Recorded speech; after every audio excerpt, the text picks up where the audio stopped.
Hi friends, Jai Bharat, Jai Hindustan. I am Mayank Rajesh and you are watching Info and Study. Friends, in this video, we will try to understand some important words related to Jainism.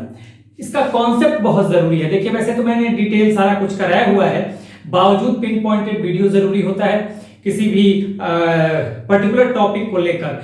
तो detail lecture जो हो रहा है उसमें तो मैं करा ही रहा हूं, सब कुछ बता रहा हूं, लेकिन ये पिन पॉइंटेड वीडियो है जिसमें हम सिर्फ शब्दों को समझेंगे, वैसे शब्द जो कि बहुत इंपॉर्टेंट है खासकर जैनिज्म को समझने के लिए। ऐसा हमने बुद्धिज्म में भी किया था। देखिए ये कुछ शब्द हैं: जिन, कैवल्य, कैवली, तीर्थंकर, गण, श्रावक, श्राविका। ठीक है। इसके अलावा देखिए जो शब्द आपको काया क्लेश, संलेखना, संथारा, उत्सर्पणी, अवसर्पणी, ये इन सब शब्दों को समझना बहुत जरूरी है, खासकर उत्सर्पणी, अवसर्पणी, संलेखना, संथारा, काया क्लेश, इधर आपको श्रावक, श्राविका। तो ये आप कहीं जानते भी होंगे, लेकिन फिर भी चूंकि एक वीडियो कर रहे हैं तो सारे शब्दों को हम समझेंगे। इसके अलावा एक वीडियो और शब्दों पे और करेंगे जिसमें हम लोग समझेंगे श्रावक क्या होता है। ठीक है। आश्रव क्या होता है, श्रावक तो यहाँ पर है, आश्रव क्या होता है। ठीक है। बंधन क्या है। ठीक है। संवर या समर क्या है, निर्जरा क्या है, अनंत चतुष्टय क्या है। इन शब्दों को भी हम एक अलग वीडियो में करेंगे। वैसे डिटेल लेक्चर में दर्शन वाले पार्ट में, बिलीफ्स एंड दर्शन वाले में इसको मैं करा चुका हूं, वहां आप जाकर देख सकते हैं, लेकिन पिन पॉइंटेड वीडियो उन शब्दों को लेकर हम जरूर करेंगे। ठीक है। अब देखिए समझने की कोशिश करते हैं। जिन, ये इन शब्दों से आप परिचित होंगे। जिन, जैनिज्म जो वर्ड है, ठीक है, जैनिज्म जो वर्ड है या जैन जो वर्ड है वो जिन से बना हुआ है। एंड जिन is derived from a Sanskrit word. ठीक है। जिन का मतलब,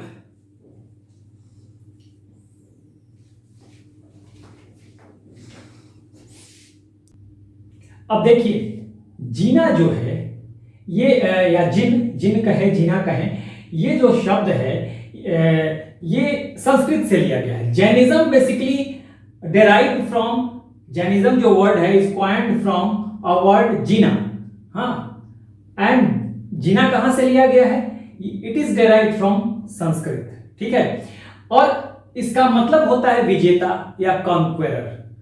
कॉन्क्वेरर ओवर व्हाट थिंग्स, कॉन्क्वर,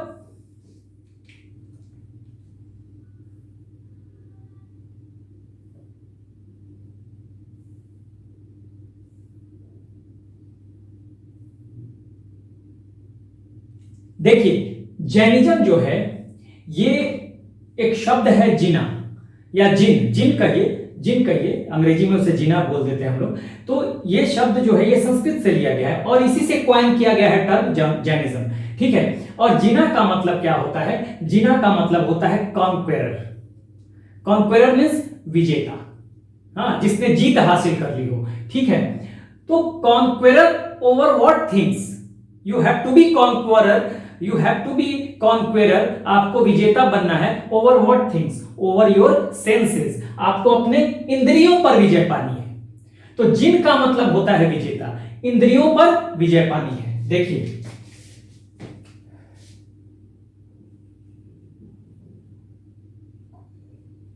कॉन्क्वेरर या हम कहेंगे हिंदी में विजेता। ठीक है। और विजेता कहां बनना है आपको? इंद्रियों पर। कॉन्क्वेरर आप कह सकते हैं, कॉन्क्वेरर या विनर कह दीजिए, यहां पर विनर ऑफ या कॉन्क्वेरर ऑफ,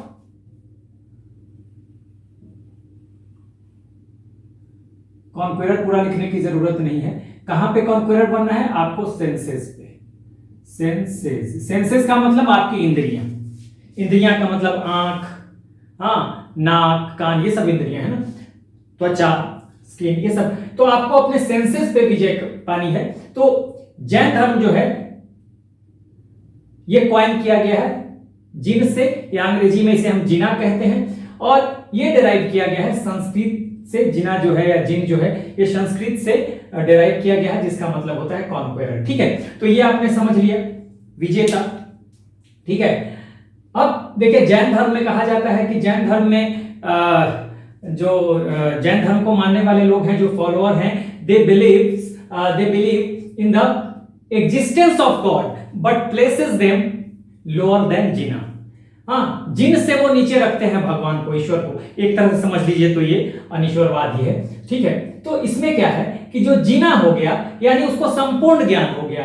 हाँ, जिसने जिन वाली स्टेटस प्राप्त कर ली यानी जो जिसने अपने इंद्रियों पर विजय प्राप्त कर ली उसको संपूर्ण ज्ञान हो गया। ठीक है ना, संपूर्ण ज्ञान का मतलब अब वो लोभ माया मोह इन सब चीजों से परे हो गया। ठीक है, ये अज्ञानता है। जैन धर्म में या बौद्ध धर्म में कहा जाता है ये सब अज्ञानता है। और जिस दिन आप समझ जाएंगे कि इसके पीछे जो है जाना बेकार है, इल्यूजन है, भ्रम है, तो आप कैवल्य हो जाएंगे। कैवल्य का मतलब ज्ञानी हो जाएंगे, परम ज्ञानी, और फिर आपको अपने दुखों से छुटकारा मिल जाएगा and you can get rid of the cycle of death and birth. और फिर आपको जन्म मरण के का जो चक्र है उससे आपको मुक्ति मिल जाएगी। तो कैवल्य का मतलब होता है पूर्ण ज्ञान, संपूर्ण ज्ञान। जिना को संपूर्ण ज्ञान होता है। देखिए लगभग एक ही टर्म है ये। जिसने अपने इंद्रियों पर विजय हासिल कर ली उसकी अज्ञानता दूर हो गई। हाँ, उसकी अज्ञानता दूर हो गई और क्या हो गया, वो कैवल्य हो गया, यानी कि उसको संपूर्ण ज्ञान हो गया। यानी कि जिना पर जिसने विजय हासिल कर ली वो भी संपूर्ण ज्ञानी है और इसी को कैवल्य कह दिया गया। हाँ, क्योंकि ये जो है संपूर्ण ज्ञान का प्रतीक है। कैवल्य वो हो जाता है जिसको संपूर्ण ज्ञान मिल गया। कैवल्य को ही कैवलीन भी कहा जाता है, एक ही बात है। और ये जो देखिए जो जिना हो गया, जो कैवल्य हो गया या कैवलीन हो गया, जिसको संपूर्ण ज्ञान मिल गया, वही जैन धर्म में तीर्थंकर कहा जाता है। तीर्थंकर का मतलब, ठीक है, रिलीजियस टीचर। ठीक है, रिलीजियस टीचर, रिलीजियस गुरु जिसको कहा जाएगा, या रिलीजियस लीडर, धार्मिक गुरु। तो तीर्थंकर जो जिन हो गया या जो कैवल्य हो गया या जो कैवलीन हो गया, जिसने अपने सेंसेस पे, इंद्रियों पे विजय प्राप्त कर ली, हाँ, उसको संपूर्ण ज्ञान हो गया। हाँ, फिर वो क्या हो गया, हाँ, ही इज द जिना, या वो जिन हो गया। जिन का मतलब विजेता हो गया अपने इंद्रियों पर, यानी वो क्या हो गया, उसको संपूर्ण ज्ञान मिल गया, वो कैवल्य हो गया, यानी वही कैवलीन कहा जाएगा। और ये जो स्टेटस जिसको मिल गया वो तीर्थंकर हो जाता है। जैन धर्म में 24 तीर्थंकरों की बात कही गई है, जिसमें 1 से 22 तीर्थंकर जो हैं वो उनको नॉन हिस्टोरिकल या अनैतिहासिक तीर्थंकर कहा जाता है, जबकि 2 तीर्थंकर, 23वें तीर्थंकर पार्श्वनाथ और महावीर स्वामी जो 24वें और आखिरी तीर्थंकर हैं, उनको ऐतिहासिक तीर्थंकर कहा जाता है। इसलिए जब भी आपसे सवाल आए, आपसे सवाल पूछा जाए कि जैन धर्म के पहले तीर्थंकर, तो आप कहेंगे ऋषभदेव पहले तीर्थंकर थे। फर्स्ट नॉन हिस्टोरिकल तीर्थंकर यानी कि अनैतिहासिक तीर्थंकर कौन थे, तब भी ऋषभदेव थे। लेकिन पहला ऐतिहासिक तीर्थंकर पूछा जाए तो पहला ऐतिहासिक तीर्थंकर है पार्श्वनाथ, जो कि ओवरऑल 23वें तीर्थंकर है। ऐतिहासिक तीर्थंकर 2 ही हैं, ध्यान रखिएगा, पार्श्वनाथ और महावीर स्वामी। ठीक है, तो तीर्थंकर भी हम समझ गए। हाँ, जो इस स्टेटस को प्राप्त कर लेता है, जो जिन्न हो जाता है, जो कैवल्य हो जाता है, जो कैवलीन हो जाता है, वही तीर्थंकर होता है। और तीर्थंकर का मतलब होता है रिलीजियस टीचर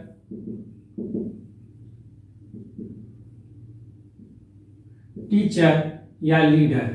ठीक है ना, कैवलीन, कैवल्य का मतलब संपूर्ण ज्ञान। जिन की स्थिति जिसने इंद्रियों पर विजय प्राप्त कर ली उसी को संपूर्ण ज्ञान मिलेगा और वही कैवल्य या कैवलीन कहा जाएगा। इस स्टेटस को प्राप्त करने के बाद आप तीर्थंकर हो जाते हैं जैन धर्म में। ठीक है, ये हो गया। अब गण, देखिए गण क्या है। पार्श्वनाथ जो 23वें तीर्थंकर थे और पहले ऐतिहासिक तीर्थंकर हैं, ठीक है, जैन धर्म में 23वें तीर्थंकर ओवरऑल, पहले ऐतिहासिक तीर्थंकर पार्श्वनाथ। उन्होंने क्या किया था कि जब जैन धर्म का प्रचार करना शुरू किया तो उन्होंने जहां जहां प्रचार किया उन क्षेत्रों को 4 पार्ट में विभाजित कर दिया, 4 पार्ट्स में। ठीक है, 4 पार्ट्स में, तो उसी को गण कहा गया। ठीक है, उसी को गण कहा गया। और इस गण को आप जैसे बौद्ध धर्म में संघ होता है कि एक जगह बहुत सारे मॉन्क्स या नंस रहते हैं, साधु रहते हैं, भिक्षु भिक्षुणी रहते हैं, तो गण, उन्होंने उन क्षेत्रों में गण बना दिया। 4 हिस्सों में उन्होंने 4 गण बनाए थे। किसने, पार्श्वनाथ ने। एक तरह का संघ है ये, गण को ही आप संघ कहेंगे। ठीक है,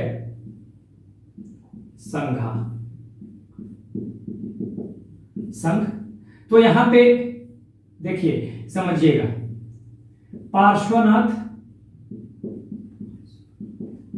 पार्श्वनाथ जो कि 23वें तीर्थंकर थे, इन्होंने 4 गण बनाए थे। ठीक है ना। इन्होंने पार्श्वनाथ ने 4 गण बनाए। वही जो आखिरी और अंतिम ऐतिहासिक तीर्थंकर 24वें तीर्थंकर महावीर स्वामी जो कि 24वें तीर्थंकर थे और आखिरी तीर्थंकर। पहले ऐतिहासिक तीर्थंकर 24वें, पहले ऐतिहासिक तीर्थंकर, दूसरे ऐतिहासिक तीर्थंकर, ठीक है, दूसरे और अंतिम ऐतिहासिक तीर्थंकर। ओवरऑल ये 23वें तीर्थंकर, ओवरऑल ये 24वें और अंतिम तीर्थंकर, ठीक है। इन्होंने इसी 4 पार्ट को, 4 गणों को 11 गणों में विभाजित कर दिया। 11 गण इन्होंने बनाए, क्योंकि अब इनका प्रचार प्रसार का क्षेत्र बढ़ गया, तो इन्होंने 11 गण एक तरह का संघ ही है। जैसे बौद्ध धर्म में संघ होता है, वैसे ही जैन धर्म में गण होता है, और हर गण को एक गणधर के अंडर में रख दिया गया। तो मेरे ख्याल से आप समझ गए होंगे। अब देखिए श्रावक और श्राविका। जब मैं बौद्ध धर्म पढ़ा रहा था, वहां भी मैंने बताया था कि जैसे कि बौद्ध धर्म में मॉन्क्स और नन्स होते हैं, भिक्षु भिक्षुणी, ये लोग संघ में रहते हैं, गणों में रहेंगे, संघ में या गण में। बौद्ध धर्म में संघ कहा जाता है, यहाँ गण कहा जाता है, तो वो लोग संघ में रहेंगे। लेकिन कुछ ऐसे भी बौद्ध धर्म के फॉलोअर हैं, अनुयायी हैं, जो कि गृहस्थ जीवन में रहकर, वो तो सन्यासी हैं जो संघों में रह रहे हैं, लेकिन वो फॉलोअर जो कि गृहस्थ जीवन में हैं, यानी they are leading their family life, ठीक है ना, लेकिन वो फॉलो कर रहे हैं किसे, बौद्ध धर्म को, तो वहां पर उपासक और उपासिका थे, ठीक है ना। वैसे गृहस्थ लोग जो कि बौद्ध धर्म को फॉलो कर रहे हैं, वो उपासक और उपासिका होते हैं, ठीक है। मैंने बताया था जो सन्यासी हो गए, जिन्होंने गृहस्थ जीवन को त्याग करके बौद्ध धर्म को फॉलो किया, वो संघ में रहेंगे, वो भिक्षु और भिक्षुणी या मॉन्क्स और नन्स कहे जाएंगे। सिमिलरली यहां श्रावक और श्राविका, श्रावक और श्राविका, ये पुरुष के लिए है श्रावक, श्राविका महिला के लिए है। ये दोनों जो है they are living a family life, it means कि दे आर इन देयर गृहस्थ जीवन, ठीक है ना, ये गृहस्थ जीवन जी रहे हैं, but they are following the Jainism, Jain धर्म को फॉलो करते हुए, जो लोग गृहस्थ जीवन भी जी रहे हैं या जो लोग गृहस्थ जीवन जीते हुए जैन धर्म को फॉलो कर रहे हैं, वो श्रावक और श्राविका कहे जाते हैं, ठीक है ना। ये लोग गृहस्थ लोग हैं, श्रावक और श्राविका, श्रावक पुरुष, श्राविका महिला, ठीक है, ये गृहस्थ हैं और ये जैन धर्म को फॉलो करेंगे, ठीक है। यानी जब गृहस्थ जैन धर्म को फॉलो करता है तो उसे श्रावक और श्राविका कहते हैं। बिल्कुल बौद्ध धर्म में भी ऐसा ही है, वहां उपासक और उपासिका होते हैं जो गृहस्थ लोग फॉलो करते हैं बौद्ध धर्म को। बाकी जो संन्यास लेके करते हैं, गृहस्थ जीवन त्याग करते हैं, वो तो गणों में रहेंगे यहाँ पर, ठीक है। तो ये बात हमने समझ लिया। यहां तक आपने समझ लिया पूरा। जैन कॉन्क्वेरर, विजेता, कहां पे विजय हासिल करनी है, तो सेंसेस पे, इंद्रियों पे, ठीक है। जो इंद्रियों पे जिसको विजय मिल गई वही कैवल्य हो गया, उसकी अज्ञानता दूर हो गई, वो पूर्ण ज्ञानी हो गया, तो वो कैवल्य हो गया। कैवल्य को ही कैवलिन कहते हैं। जो स्टेटस को प्राप्त कर लेता है वही तीर्थंकर होता है, जिसका मतलब रिलीजियस टीचर या लीडर होता है। ये मैंने बता दिया। रिलीजियस टीचर 24 कुल हुए हैं, 1 से 22 तक अनैतिहासिक या नॉन हिस्टोरिकल, और 23वें और 24वें तीर्थंकर जो हैं ये ऐतिहासिक तीर्थंकर है। मात्र 2 ऐतिहासिक तीर्थंकर हैं, ठीक है। 23वें तीर्थंकर थे पार्श्वनाथ और 24वें तीर्थंकर थे आपको कौन, महावीर स्वामी। तो इनको आप लिख सकते हैं, ये दोनों जो हैं, ये देखिए, फर्स्ट हिस्टोरिकल तीर्थंकर, यानी कि प्रथम ऐतिहासिक तीर्थंकर अगर कहा जाए तो पार्श्वनाथ को, जो कि ओवरऑल 23वें तीर्थंकर थे, और महावीर स्वामी को कहा जाएगा लास्ट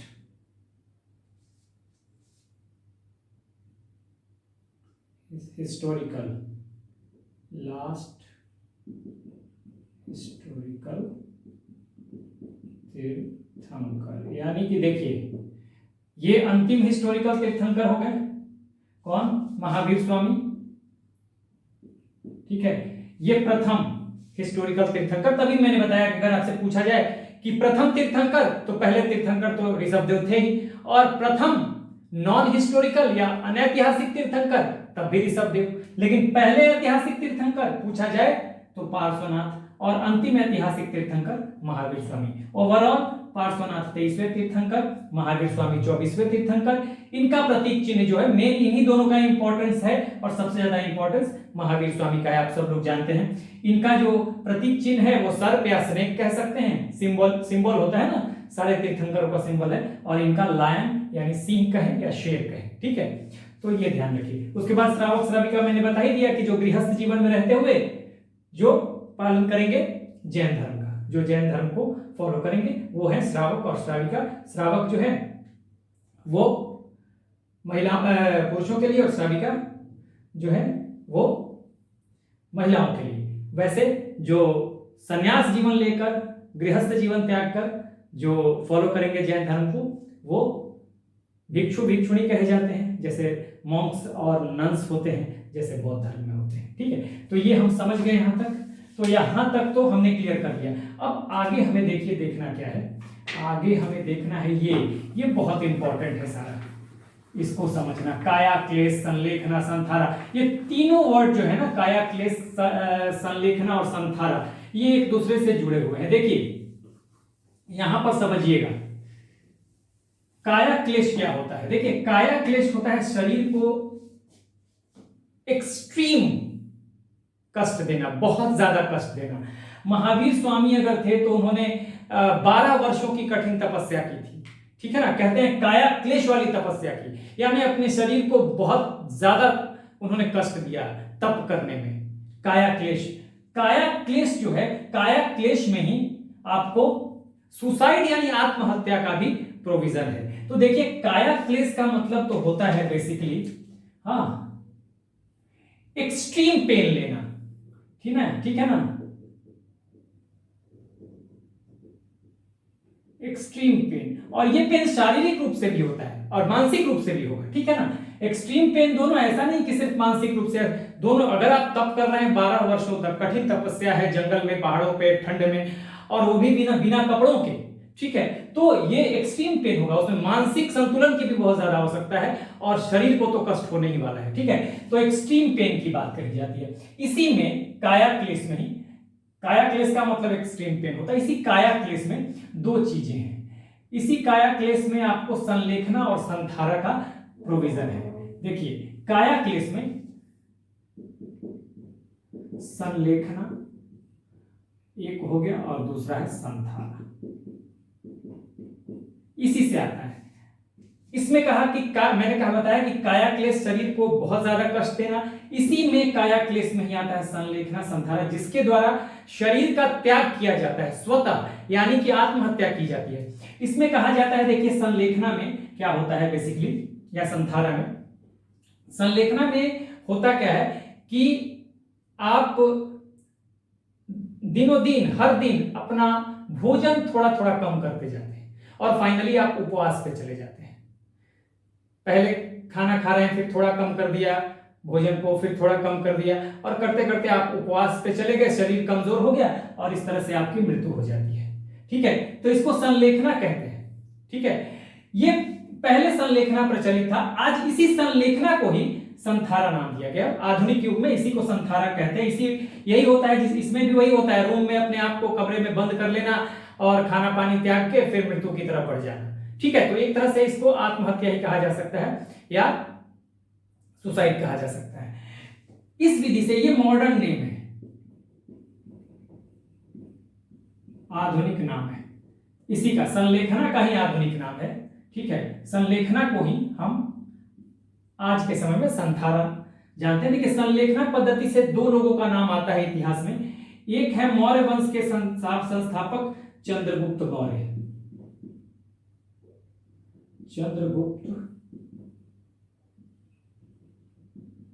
मौर्य, ठीक है। इन्होंने श्रवण बेलगोला में, देखिए इन्होंने कहां संलेखना लिया था, देखिएगा ये है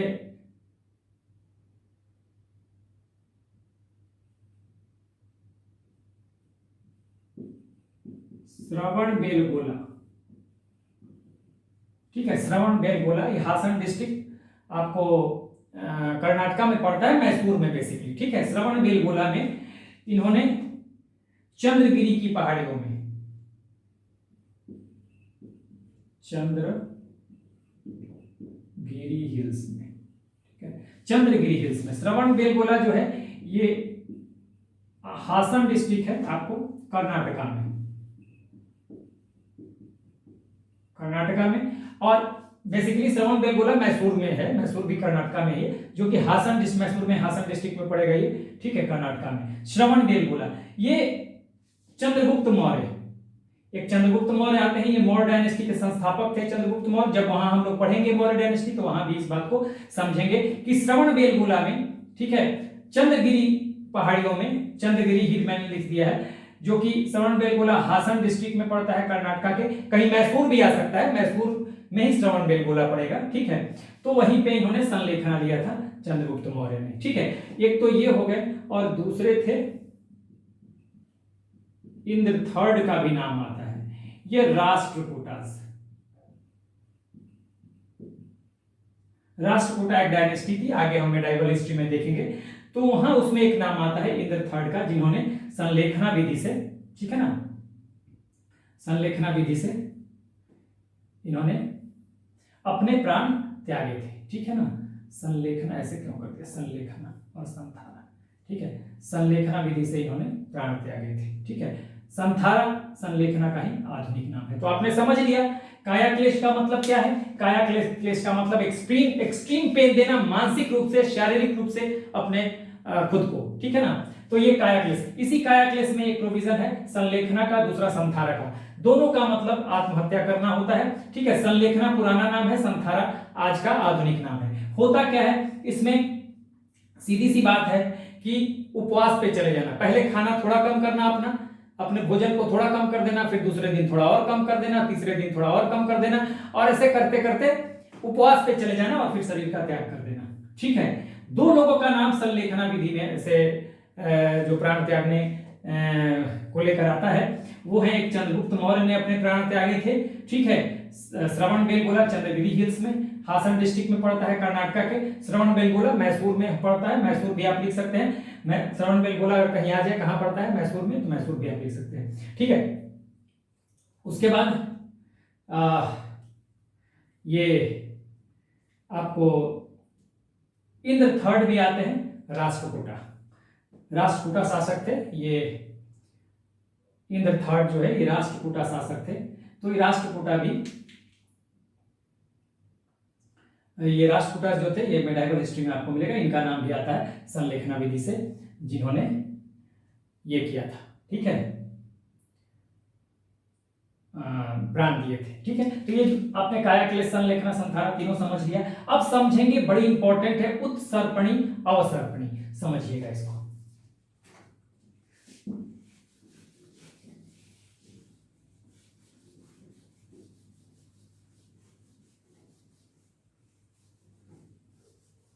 देखिए अब यहां पे समझिएगा,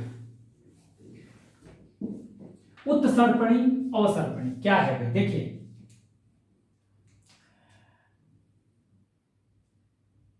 उत्सर्पणी जैन धर्म की ये मान्यता है, बिलीफ है, दर्शन में मैंने पढ़ाया भी हुआ है। ठीक है, कि बिलीफ्स और फिलॉसफी में मैंने पढ़ाया है कि संसार जो है, संसार इटर्नल है, परमानेंट है, नित्य है, शाश्वत है। ठीक है ना, यानी संसार का अंत नहीं होता। जैन धर्म ये मानता है कि संसार का रचयिता ईश्वर नहीं है, संसार का रचयिता ईश्वर नहीं है, ये अनादिकाल से चला आ रहा है। ठीक है ना, ये बौद्ध धर्म भी मानता है कि संसार का रचयिता ईश्वर नहीं है, क्योंकि दोनों एक तरह से अनिश्वरवादी हैं। केवल जैन धर्म इस मामले में हम कह सकते हैं कि थेइस्ट है या आस्तिक है, क्योंकि वो कहता है कि हम भगवान में विश्वास करते हैं लेकिन उसको जीना से नीचे मानते हैं, यानी तीर्थंकरों कैवल्य कैवलीन से नीचे मानते हैं। यानी वे महावीर स्वामी उनके लिए हैं तो भगवान तो हैं, लेकिन महावीर स्वामी या ऋषभ देव या पार्श्वनाथ उनसे ऊपर है। बौद्ध धर्म कहता है कि वो तो ईश्वर को मानता ही नहीं, और बौद्ध धर्म जो है वो क्षणिकवाद में विश्वास रहता है कि हर चीज कुछ ही समय के लिए है, नथिंग इज परमानेंट। ठीक है ना, संसार भी है, वो परमानेंट नहीं है, नित्य नहीं है, उसका एक दिन अंत होता है और फिर दोबारा वो शुरू होता है, फिर अंत होता है, फिर शुरू होता है। बौद्ध धर्म मानता है संसार का अंत होता है और फिर शुरू होता है दोबारा वो, ठीक है। किसी भी चीज को वो नित्य नहीं मानता, किसी भी चीज को इटर्नल या परमानेंट या स्थायी नहीं मानता। कौन? बौद्ध धर्म। लेकिन जैन धर्म के साथ बात दूसरी है। जैन धर्म कहता है कि संसार का रचयिता ईश्वर नहीं है, क्योंकि संसार जो है अनादिकाल से चला आ रहा है, पता ही नहीं है प्रारंभ इसका कब हुआ, ठीक है, इसके आदि का, आदिकाल नहीं अनादिकाल, इसलिए संसार का रचयिता जो है वो ईश्वर है ही नहीं, ठीक है ना। बौद्ध धर्म भी मानता है कि संसार का रचयिता ईश्वर नहीं है, लेकिन बौद्ध धर्म मानता है कि संसार का नाश होता है, विनाश होता है, डिस्ट्रॉय होता है, प्रलय आती है, इस तरह की चीजें हैं उसमें बौद्ध धर्म में। और फिर एक बार खत्म होगी सृष्टि, सृष्टि खत्म होगी और फिर दोबारा शुरू होगी, फिर खत्म होगी दोबारा शुरू होगी। जैन धर्म कहता है नहीं जी, सृष्टि कभी खत्म नहीं होगी, ये परमानेंट चलती रहेगी, लेकिन इसमें उत्थान और पतन आ सकता है। तो जैन धर्म का कहना है कि संसार का रचयिता ईश्वर नहीं है। सबसे पहले ध्यान दीजिएगा, हाँ, god is not the creator of this universe according to the Jain religion या according to the Jainism. God is not the creator of this universe as, क्यों? क्योंकि ये जो यूनिवर्स है ये अनादिकाल से चला आ रहा है। तो इसका कहना है कि उत्थान और पतन जरूर होता है। जैन धर्म का मानना है कि संसार जो है, ये सृष्टि जो है, हाँ ठीक है, ये यूनिवर्स जो है एक चक्र में चलता है। कैसे? देखिए, ये कहता है कि ये एक चक्र हो गया, ये दूसरा चक्र, ये तीसरा चक्र, इस तरह से संसार चलती है। देखिए समझिएगा, ठीक है। अब ये कहा कि संसार का यहां पे देखिए, ये जो है उत्थान हो रहा है, एक तरह से उत्थान हो रहा है, यहां पर आकर हाईएस्ट पॉइंट पे उत्थान हो गया, फिर ऐसे गिरता जा रहा है यहां से, यानी पतन होना शुरू हो गया, फिर मिनिमम पतन इसका हुआ, खत्म नहीं होगा, खत्म नहीं होगा, ठीक है, फिर उत्थान होगा, यहां पर मैक्सिमम पॉइंट पे पहुंचेगा, फिर पतन होगा, फिर लोएस्ट पॉइंट पे पहुंचेगा, फिर उत्थान होगा, फिर क्लाइमेक्स पे पहुंचेगा। यानी इसी को कहता है एक चक्र, ये दो चक्र, ठीक है, ऐसे चक्र बनता जाएगा, इसके पहले का एक चक्र, इसके बाद का एक चक्र, तो ये एक चक्र हो गया, हाँ, एक साइकिल, ये हो गया एक साइकिल,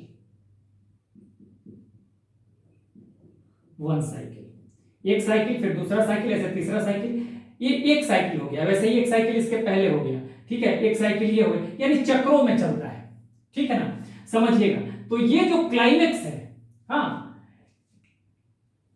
ये जो संसार चल रहा है, कह रहा है it gets uplifted up to a maximum point, uplift हो गया यहां तक, तो इसे ही जो उत्थान का क्लाइमेक्स है, ये उत्थान हो रहा है, इसी को कहा जाता है, ये उत्थान जो है, उत्थान या उत्थान को ही हम कह लेंगे क्लाइमेक्स, ठीक है, इसी को कहा जाता है उत्सर्पणी, ठीक है। और ये जो पतन होगा, देखिए ये उत्थान है, ये जो उत्थान है, मैं यहां पे, यही उत्थान है, ठीक है, और ये क्या है, ये पतन हो रहा है, ये उत्थान है और ये पतन की तरफ जा रहा है, पतन, हाँ, ये उत्थान और ये पतन, ये देखिए ये पतन की तरफ जा रहा है, ये उत्थान हो गया, ये पतन हो गया, ठीक है, ये पतन हो गया, तो लोएस्ट पॉइंट पे पहुंच गया, लेकिन खत्म नहीं होगा, ये है डाउनफॉल,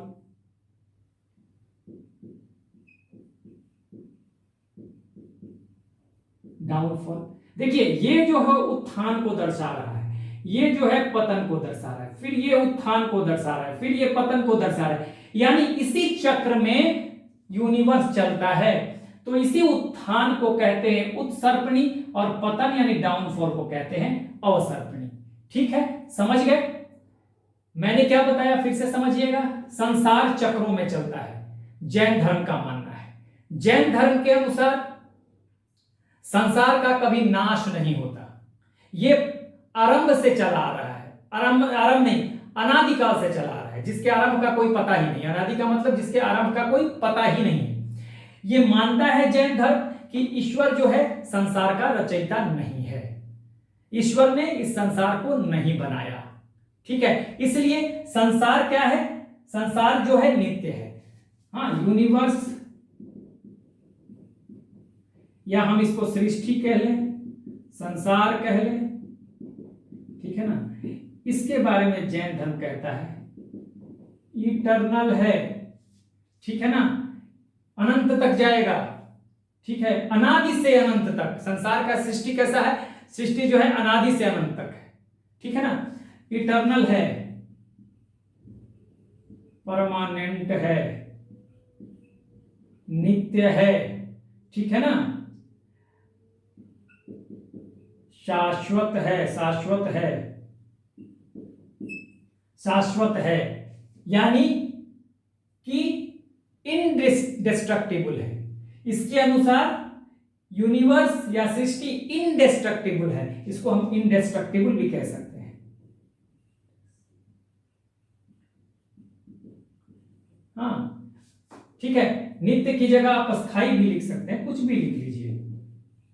अब सारे शब्दों का मतलब है अंत नहीं होगा, ठीक है, संसार का अंत नहीं होगा। ठीक इसके अपोजिट बौद्ध धर्म कहता है, वो कहता है nothing is eternal, nothing is permanent, कुछ भी नित्य अस्थाई नहीं है, कुछ भी शाश्वत नहीं है, और दुनिया जो है वो डिस्ट्रक्टिबल है, जिसका विनाश होता है, खत्म होता है, फिर शुरू होता है, खत्म हो जाता है, फिर शुरू होता है। लेकिन ये कहता है खत्म नहीं होता है, लोएस्ट पॉइंट पे पहुंचता है, जिसे हम पतन या डाउनफॉल कहते हैं, ठीक है, हाईएस्ट पॉइंट पे पहुंचेगा, क्लाइमेक्स पे, ये हाईएस्ट पॉइंट,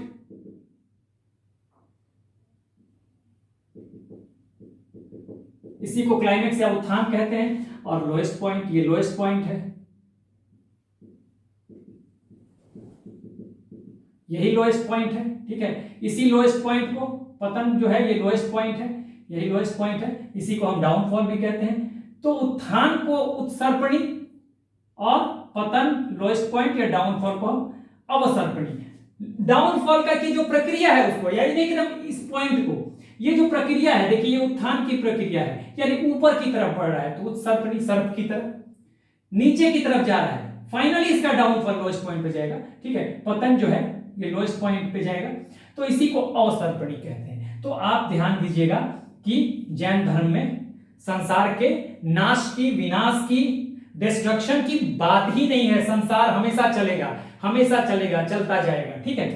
अब ये एक साइकिल में जैन धर्म कहता है कि एक साइकिल में कुछ लोग आते हैं, देखिएगा, ध्यान दीजिएगा, ये पूछ देगा कभी एग्जाम में उत्सर्पणी क्या है, तो उत्सर्पणी का मतलब है उत्थान, ठीक है। अब उत्थान का मतलब ये प्रक्रिया है, आप एकदम हाईएस्ट पॉइंट पे मैंने दिखाया है, यही उत्थान है। उत्थान का मतलब ये बढ़ रहा है, ये पतन की तरफ गिर रहा है, ठीक है ना।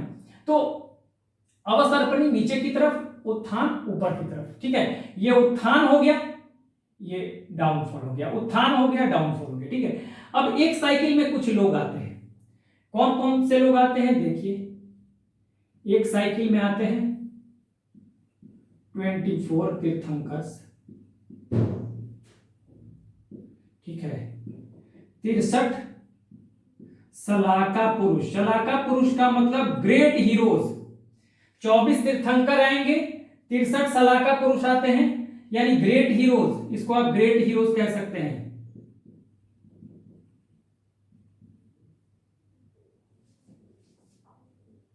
ठीक है ना, ग्रेट हीरो या ग्रेट हीरोज जो भी कहें। तो 63 सलाका पुरुष, और उसके बाद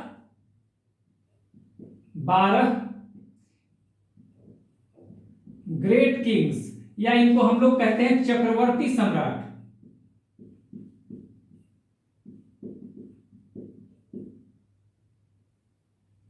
चक्रवर्ती सम्राट। तो कहते हैं कि ये एक साइकिल हो गया, ये एक साइकिल हो गया, ऐसे साइकिल बनता है, साइकिल बनता है, खत्म नहीं होगा, उत्थान पतन का साइकिल बनेगा, ये एक चक्र हो गया, हिंदी में इसे चक्र कहेंगे, ठीक है ना, चक्र कहेंगे। तो इस एक साइकिल में 24 तीर्थंकर आएंगे, 63 सलाका पुरुष यानी ग्रेट हीरो, और 12 ग्रेट किंग्स यानी चक्रवर्ती सम्राट आएंगे। इनका मानना है जैन धर्म का, ये मान्यता है, ठीक है। और इन सबको, ठीक है ना, ये जो हैं तीर्थंकर, सलाका पुरुष और चक्रवर्ती सम्राट, इनको जो भी धन्य, धान, ऐश्वर्य, गौरव, एज, यहां तक कि उम्र भी, इनको किससे मिलता है? देखिए edge and edge plus objects, objects में सब कुछ आ गया, एज ऑब्जेक्ट्स प्लस ग्लोरी, ऐसे लिख लीजिएगा। सब कुछ जो मिलेगा ये मिलता है, जैन धर्म में मान्यता है कल्प वृक्ष की।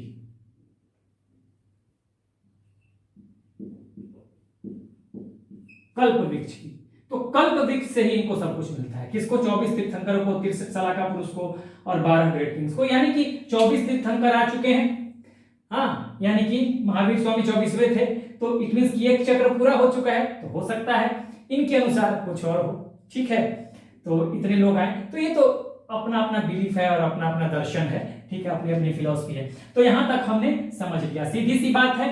उत्सर्पणी उत्थान, जीवन का उत्थान उत्सर्पणी। अब सिंपल भाषा में समझिए, पहले मैंने बता दिया ग्राफ से, जीवन का जो उत्थान है, जीवन खत्म नहीं होगा, इसमें एक उत्थान आएगा। ये उत्थान की जो प्रक्रिया है उसे उत्सर्पणी, सर्प की तरह ग्राफ बनता है। और जो पतन की जो प्रक्रिया है, नीचे की तरफ उत्थान की और पतन की, उत्थान की और पतन की। तो देखिए उत्सर्पणी अवसर्पणी, उत्सर्पणी अवसर्पणी, उत्सर्पणी अवसर्पणी, उत्सर्पणी अवसर्पणी, उत्सर्पणी अवसर्पणी। और यही जो है, ये मैंने ग्राफ से जो दिखाया है, एक चक्र है जिसमें 24 तीर्थंकर, 63 सलाका पुरुष या ग्रेट हीरोज और 12 ग्रेट किंग्स, चक्रवर्ती सम्राट आते हैं। और इनको उम्र, ऑब्जेक्ट्स, जो भी सामान और जो भी फैसिलिटीज, जो सामान, जो सुविधा जो मिलती है, और प्लस ग्लोरी, गौरव, हाँ सम्मान, जो भी मिलेगा वो कल्प वृक्ष देता है, ऐसा जैन धर्म का मानना है। तो कल्प वृक्ष को आप अंग्रेजी में भी वैसे ही कल्प ट्री, कल्प वृक्ष,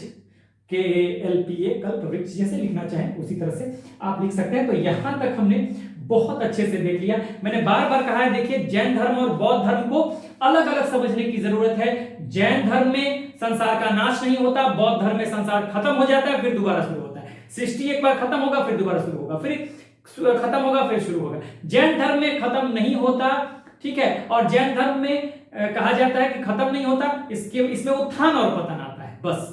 हाँ, लेकिन संसार इटर्नल है, अनादि से अनंत तक है संसार। हाँ, दोनों ये मानते हैं कि ईश्वर ने, बौद्ध धर्म और जैन धर्म दोनों ये मानते हैं कि ईश्वर ने संसार को नहीं बनाया, ये समझिएगा। यानी हमने जिन को देख लिया, सब कुछ देख लिया। एक बार रिव्यू करते हैं। जिन का मतलब विजेता, ठीक है।